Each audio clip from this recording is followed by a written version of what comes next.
kusema ukweli, hii mlima mnasema mnatoa Ruto, mmepanga nani mweke? Kashagwa. Kwa hiyo mnasema Ruto mpaka atoke, ni mtaweka nani? Akatuambia pesa zinakuja. Na akaambia watu wa mlima. Wale wakora wa siasa pia wamehamishwa. Wahame kwa mlima wasihame. Si walisema rais hawezi fika Meru? Sasa rais yako wapi?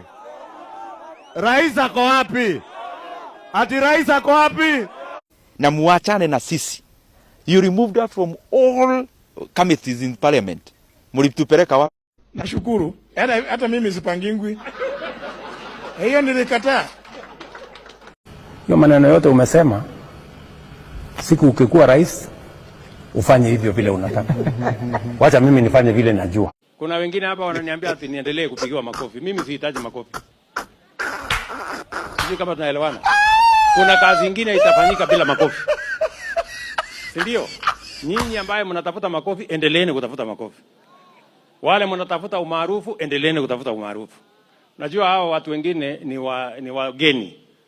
Wamefika juzi kwa hisi. Wacheni Ruto akamwage pesa ya mobilization, watu wa mlima.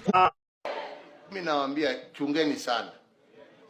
Hakuna kitu hatari kama mdomo tamu ikuje ikuambie vile atafanya na yale anakuambia atafanya wakati alikuwa na uwezo